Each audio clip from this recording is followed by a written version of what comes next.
راہ زندگی، راہ زندگی، راہ زندگی، راہ زندگی، راہ زندگی، راہ زندگی۔ زندگی کے نشیب و فراز میں محبت کے احساس سے تازہ دم ہونے کے لیے پروگرام سنیے راہ زندگی۔ آپ ہی کا اپنا پروگرام راہ زندگی، اور میں ہوں آپ کا میزبان عادل مشتاق، اور میں ہوں شزرا ایمان۔ ہم دونوں کی جانب سے آپ تمام سننے والوں کو بہت بہت سلام۔ تو کہیے جناب، کیا حال چال ہے آپ کے؟ امید ہے کہ آپ سبھی خیریت سے ہوں گے، اور میری اور شزرا کی یہ دلی دعا ہے، نہ صرف میری اور شزرا کی بلکہ پوری ٹیم کی، کہ خداوند تعالیٰ آپ سبھی کو محفوظ، سلامت اور خوش باش رکھے، آمین ثم آمین۔ سامعین، ہماری زندگی میں ہم ہر روز نیا سیکھتے ہیں، اور زندگی میں ہر گزرنے والا لمحہ ہمیں بہت کچھ سکھاتا ہے، یا یوں کہہ لیجئے شزرا کہ جو ہم زندگی میں آگے بڑھتے چلے جاتے ہیں تو ہماری زندگی میں جو وقت گزرتا ہے وہ ہماری زندگی میں کچھ نہ کچھ جوڑتا چلے جاتا ہے۔ جی بالکل، اور وقت کے ساتھ ساتھ ہم دیکھتے ہیں کہ ہم میں بہت سی تبدیلیاں رونما ہوتی ہیں۔ اب یہ تبدیلیاں نیگیٹیوٹی کی طرف بھی جا سکتی ہیں اور پازیٹیوٹی کی طرف بھی۔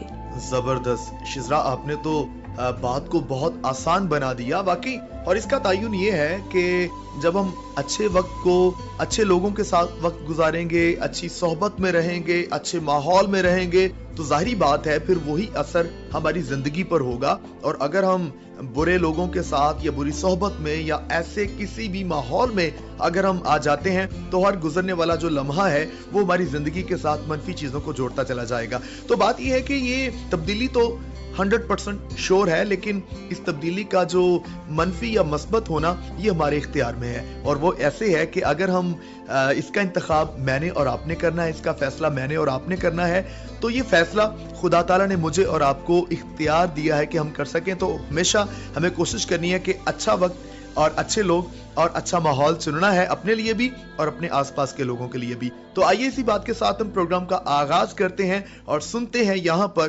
خداوند کے پاک کلام کی تلاوت۔ جب میں پکاروں تو مجھے جواب دے، اے میری صداقت کے خدا، تنگی میں تو نے مجھے کشادگی بخشی، مجھ پر رحم کر اور میری دعا سن لے۔ اے بنی آدم، کب تک میری عزت کے بدلے رسوائی ہوگی؟ تم کب تک بطالت سے محبت رکھو گے اور جھوٹ کے در پے رہو گے؟ جان رکھو کہ خداوند نے دیندار کو اپنے لیے الگ کر رکھا ہے۔ جب میں خداوند کو پکاروں گا تو وہ سن لے گا۔ تھر تھراؤ اور گناہ نہ کرو، اپنے اپنے بستر پر دل میں سوچو اور خاموش رہو، صداقت کی قربانیاں گزرانو اور خداوند پر توکل کرو۔ بہت سے کہتے ہیں کون ہم کو کچھ بھلائی دکھائے گا؟ اے خداوند، تو اپنے چہرہ کا نور ہم پر جلوہ گر فرما۔ تو سن رہے تھے ہم پاک کلام کا اقتباس، اور یقیناً جب ہم خدا کو پکارتے ہیں تو وہ ہمیں جواب دیتا ہے۔ ایسا ہو نہیں سکتا کہ ہم رب تعالیٰ کو پکاریں، کیونکہ وہ وعدوں میں سچا ہے اور جو کچھ وہ فرماتا ہے اس میں وہ صادق القول ہے۔ تو ہمیشہ ہم سب کو خداوند پر توکل کرنا ہے اور ہمیشہ اسی پر انحصار کرنا ہے، اور وہ کبھی بھی ہمیں تنہا نہیں چھوڑے گا۔ ابھی سامعین آپ کو بتاتے چلیں کہ آپ کو ہمیں پہلے کی طرح بلکہ پہلے سے زیادہ آپ نے خط بھی لکھنے ہیں، آپ نے SMS بھی بھیجنے ہیں، اور آپ کال بھی کر سکتے ہیں۔ تو کسی بھی طور پر آپ جڑیں۔ ابھی شزرا آپ کو پتہ بتائی دیتی ہے۔ تو سامعین، خط لکھنے کے لیے ہمارا پتہ ضرور نوٹ کریں۔ پروگرام راہ زندگی، PO باکس نمبر 117، فیصل آباد، پاکستان۔ ہمیں فون کال یا SMS کرنے کے لیے ہمارا نمبر 0316747765 پر رابطہ کریں۔ سامعین، ہمارا فیس بک اکاؤنٹ PCRM فیصل آباد اور یوٹیوب چینل PCRM TV کو لائک کریں، شیئر کریں اور سبسکرائب کرنا نہ بھولیں۔ تو ابھی بہت سے خطوط میرے پاس بھی ہیں اور شزرا کے سامنے بھی کافی زیادہ تعداد موجود ہے۔ تو میرے پاس اور شزرا کے پاس ایک بہت زیادہ تعداد میں آپ کے خطوط موجود ہیں. بہت شکریہ آپ کا. ہم پیشگی آپ کا شکریہ ادا کرتے ہیں. پہلا خط میرے پاس ہے جی ماسٹر محبوب احمد اور محترمہ مس ثنا رشید کا, راشد قمر کا. آپ نے خط لکھا ہے اور آپ نے کہا ہے کہ نئے سال کی خوشیاں بہت بہت زیادہ مبارک ہوں. آپ نے کہا کہ محترم جوشوا صاحب کی شمولیت ہمارے لیے باعث مسرت رہی. جب بھی ہم آپ کو بلاتے ہیں, آپ کے ساتھ ملتے ہیں تو ہمیں بہت اچھا لگتا ہے. آپ نے پروگرام کو سراہا, کلام مقدس کے اقتباس کو آپ نے پسند کیا, کہا کہ بہت برکت ملی. گیت سنا آپ نے, آپ کو بہت اچھا لگا اور سامعین کے خطوط آپ کو اچھے لگے. اور پھر آپ کو جو انعامی مقابلے کا اعلان جب ہوا تو وہ بھی آپ نے بڑے جوش و خروش کے ساتھ سنا اور آپ نے خیر مقدم کیا راہ زندگی کی ساری ٹیم کا, جو اتنا اچھا انہوں نے پروگرام اور سارے سلسلوں کو جوڑا ہے. بہت شکریہ. اس کے علاوہ رزاق شاہد صاحب لکھتے ہیں فیصل آباد سے. بہت سی دعائیں دی ہیں انہوں نے اور اس کے ساتھ لکھتے ہیں اس نئے سال کی آمد کے موقع پر آپ سب کو صحت و سلامتی نصیب ہو. آپ کو بھی خداوند تعالیٰ صحت و سلامتی نصیب کرے. بہت شکریہ. اسد مراد ہے ہمارے پیارے بھائی بلیدہ, ضلع کیچ, بلوچستان سے ان کا تعلق ہے. آپ نے کہا کہ پروگرام بہت اچھا ہے اور واقعی جو خداوند تعالیٰ کی قدرت ہے اس میں جب ہم دیکھتے ہیں تو یہ اللہ تعالیٰ کی قدرت کا ایک منہ بولتا ثبوت ہے. آپ نے کہا کہ ندیم صاحب کی میوزک چوائس ہمیشہ کی طرح دل کو چھو جاتی ہے. آج کا منتخب ٹریک زندگی ایک پیار کا نغمہ ہے, بے حد خوبصورت اور جذباتی تھا. اور اس کے علاوہ آپ نے کہا کہ جوشوا صاحب نے بہت اچھا پروگرام پیش کیا. کہتے ہیں کہ بڑی اچھی باتیں ہوئی یوتھ ٹاک میں. محترم آکاش ایمینول اور فائقہ صاحبہ کی آواز سنی گئی, بہت اچھا موضوع رہا. آپ نے ماحول کی آلودگی پہ بات کی ہے اور آخر میں کہتے ہیں کہ دل کی گہرائیوں سے PCRM کا شکریہ ادا کرتے ہیں کہ وہ ایسے بامقصد, معلوماتی اور اچھے پروگرام پیش کرتے ہیں. بہت شکریہ اسد بھائی آپ کی حوصلہ افزائی کے لیے. رائے ولایت ساکی صاحب نئے سال کی مبارکباد پیش کرتے ہیں. اس کے علاوہ ذیشان سیف الملوک صاحب Sahiwal radio listeners club Pakistan سے لکھتے ہیں میں امید کرتا ہوں PCRM کی تمام ٹیم خیر و عافیت سے ہوگی. میں دعا گو ہوں آپ سب کی پوری ٹیم کے لیے کہ یہ نیا سال آپ سب کی زندگیوں میں بہت خوبصورت ثابت ہو اور بہت سی برکات کو لے کر آئے. آپ کا بہت بہت شکریہ. اس کے علاوہ کچھ خطوط ہیں جی, ابھی میں یہ پڑھ رہا ہوں تو شزرا آپ نے بھی یاد رکھنا ہے. ہم آخر میں بھائی محبوب کے خاندان کے لیے بھی دعا کریں گے. ان کی بھابھی وفات پا گئی تھی تو حاجی وقار یعقوب صاحب نے اور ان کے ساتھی ممبران نے ساہیوال سے ان کے غم میں برابر شرکت کا اظہار کیا ہے, ان کے لیے دعائیں کی ہیں. اس کے علاوہ رائے حق نواز تگڑ صاحب نے بھی انتہائی دکھ کا اظہار کیا ہے اور ان کے ساتھ ہمدردی کا اظہار کیا ہے. تو ہم بھی دعا گو ہیں اور ہم ضرور آخر میں دعا بھی کریں گے ان کے لیے کہ خداوند تعالیٰ ان کے خاندان کو اپنی پناہ میں رکھے. تو ابھی خطوط اور SMS کے سلسلے کو یہیں پر سمیٹتے ہوئے آگے بڑھیں گے.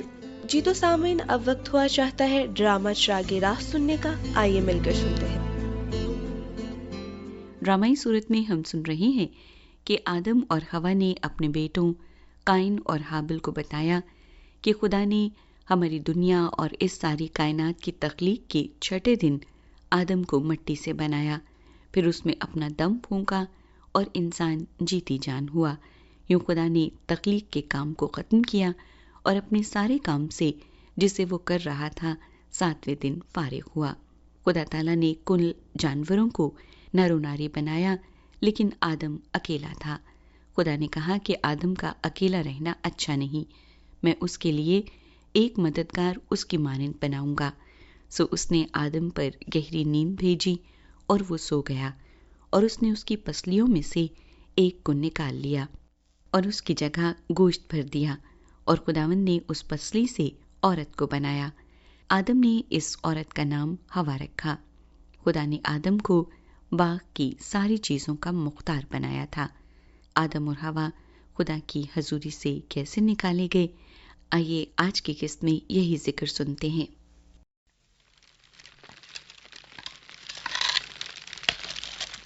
لو ماں, میں نے تو کھانا کھا لیا. میں نے بھی.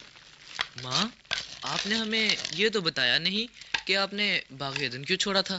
کیوں آدم, کیا ہمیں بتانی چاہیے یہ بات بھی؟ ہاں حوا, بتا دو, اب کیا حرج ہے اس میں. تو سنو بیٹا, جب ہم باغ عدن میں تھے ہمیں وہاں کوئی کام نہ کرنا پڑتا تھا جیسے تمہارے ابا اور میں اب کرتے ہیں. کھانے کی ہر چیز ہمیں حاصل تھی سوائے ایک چیز کے۔ وہ کیا اماں؟ سنو بیٹا، خدا نے اس باغ میں زندگی کا درخت اور نیک و بد کی پہچان کا درخت بھی لگایا تھا۔ ہمیں باغ کے ہر درخت کا پھل کھانے کی اجازت تھی، لیکن خدا نے ہمیں نیک و بد کی پہچان کے درخت کا پھل کھانے سے منع کیا تھا۔ لیکن اماں، آپ تو کہہ رہی تھیں کہ خدا نے سب چیزیں ہمارے ابو کو دے دی تھی۔ ہاں بیٹا، کیوں نہیں؟ تو پھر ایک درخت کا ہی پھل کھانے سے کیوں منع کیا؟ بیٹا، خدا نے ہمیں تمہارے کھلونے کی طرح لکڑی کا آدمی نہیں بنایا تھا، ہمیں چلتا پھرتا انسان بنایا تھا اور ہمیں اپنی مرضی کرنے کی اجازت بھی دی۔ لیکن امی اب غمگین کیوں ہو گئی؟ بیٹا، انہیں شاید وہ وقت یاد آ گیا، اور شاید وہ سانپ تھی۔ سانپ؟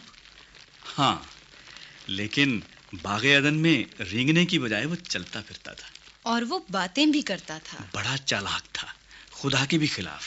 اور میرا تو وہ دشمن ہی تھا۔ سنو، ایک دفعہ جب میں کھانے کے لیے پھل توڑنے باغ میں نکلی تو چلتے چلتے میں درختوں کے ایک جھنڈ میں نیک و بد کی پہچان کے درخت کے پاس پہنچ گئی۔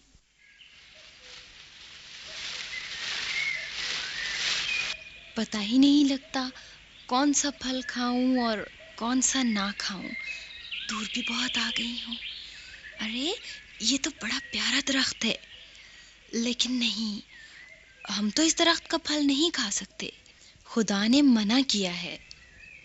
عورت، اوہو، تم نے تو مجھے ڈرا ہی دیا، تم تو سانپ ہو، ہے نا؟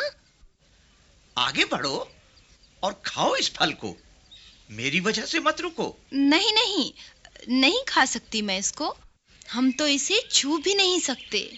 کیا واقعی خدا نے اس درخت کو چھونے سے بھی منع کیا ہے؟ ہاں، اگر ہم نے اسے کھایا تو ہم مرے۔ مر جاؤ گے؟ پھل کھانے سے؟ کیوں؟ کھانے سے تو زندگی ملتی ہے، موت نہیں، کھانا ہی تو زندگی ہے۔ لیکن پھر کیوں خدا نے ہمیں اس پھل کے کھانے سے منع کیا؟ تاکہ تم پر زندگی کی حقیقت نہ کھل جائے۔ خدا جانتا ہے کہ جس دن تم یہ پھل کھاؤ گے تمہاری آنکھیں کھل جائیں گی اور تم خدا ہی کی طرح نیک و بد کے جاننے والے بن جاؤ گے۔ خدا کی مانند؟ کیا سچ مچ؟ کھا لو اسے۔ میں توڑتی ہوں یہ پھل۔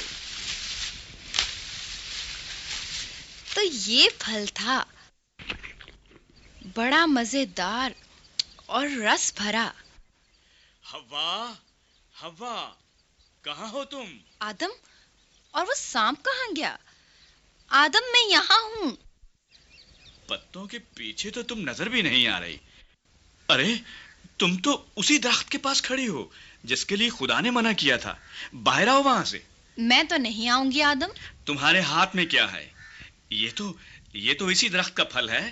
میں نے تو کھا بھی لیا ہے آدم، بہت اچھا ہے یہ، کھا لو تم بھی۔ میں نہیں کھا سکتا، خدا نے کہا تھا کہ اس کو کھا کر میں مر جاؤں گا۔ لیکن میں تو نہیں مری، کیا مر گئی ہوں میں؟ نہیں، تم تو اسی طرح ہی لگتی ہو۔ تم بھی نہیں مرو گے آدم، خدا ایسا تو نہیں کہ اپنی ہی مخلوق کو مرنے دے، بلکہ سانپ تو مجھے کہہ رہا تھا کہ اسے کھانے کے بعد ہم بھی خدا کی مانند ہو جائیں گے۔ لیکن ہوا، اگر خدا نے دیکھ لیا تو کیا کہے گا وہ؟ ہو سکتا ہے خدا نہ دیکھ رہا ہو، میں نے تو اس پھل کو کھا لیا ہے، اب تم بھی کھاؤ نا اسے۔ کیوں ہوا؟ میں تم سے جدا نہیں ہونا چاہتی آدم، تمہیں میں سے تو نکلی ہوں میں خود بھی تم سے کیسے جدا ہو سکتا ہوں ہوا؟ تم میری ہڈی میں سے ہڈی اور میرے گوشت میں سے گوشت ہو۔ ہم دونوں کو ایک جیسا ہونا چاہیے آدم، جو میں جانتی ہوں تمہیں بھی پتا ہونا چاہیے۔ تم بھی کھاؤ اسے آدم، کھاؤ نا یہ پھل، یہ لو۔ اچھا ہوا، تم کہتی ہو تو کھا لیتا ہوں، لاؤ، جو کچھ ہوگا دیکھا جائے گا۔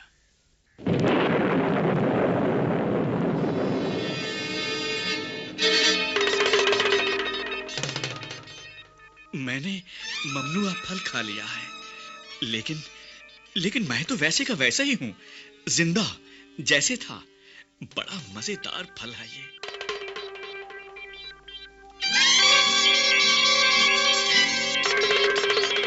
تو سنیے ہم نے آج ڈرامے چراغ راہ میں حضرت آدم اور حوا کے تعلق سے قسط نمبر 3.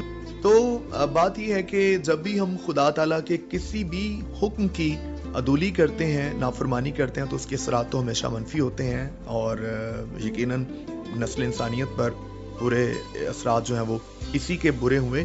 تو ہمیں کوشش کرنی ہے کہ ہم کوشش کریں کہ خداوند تعالیٰ کی حکم عدولی نہ کریں، اس کے ہر حکم کو سنجیدہ لیں اور اس میں دیانتداری کے ساتھ وفادار رہیں.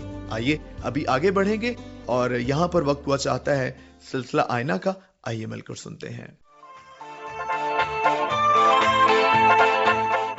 آئینے میں ہم ظاہری صورت دیکھتے ہیں اور باطن میں کیا ہے اس سے نا آشنا رہتے ہیں، لیکن سوچ کا آئینہ حقیقت سے آشنا کرتا ہے.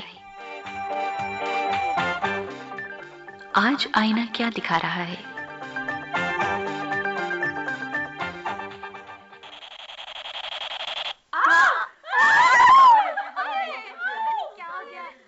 یہ ہے میرے حسین اسرات، ہر طرف خوف و خطرات، بچ کوئی سکتا نہیں، ایسی دلکش میری ذات.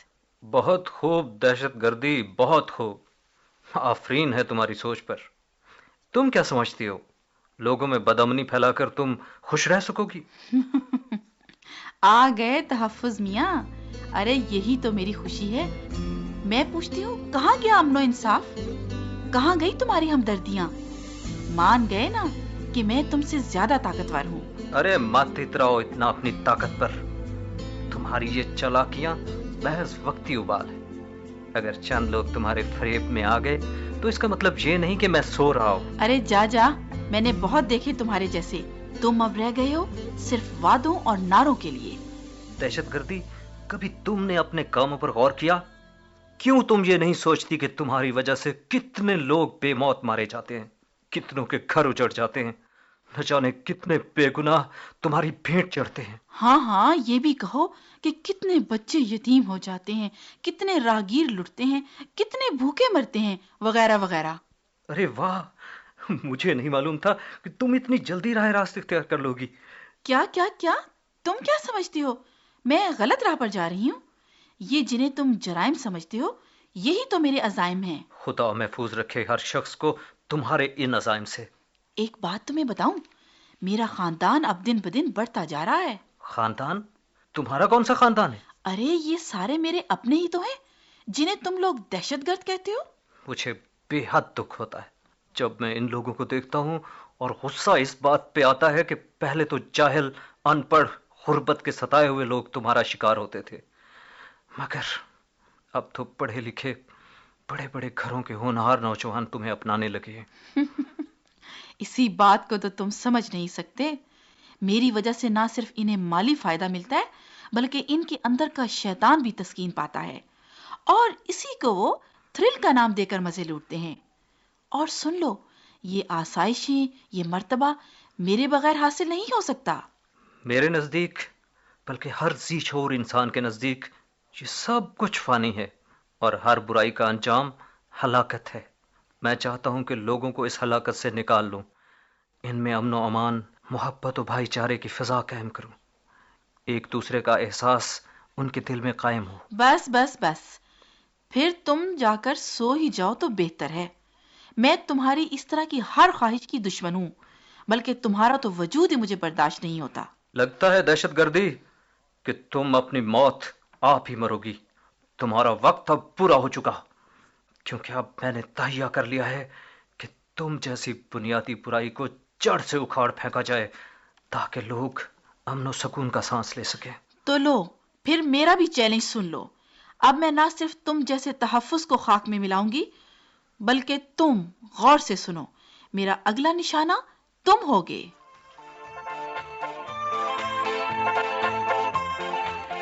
اب میرا نشانہ تم ہو. کیا ہم اس برائی کے جال سے بچ سکتے ہیں؟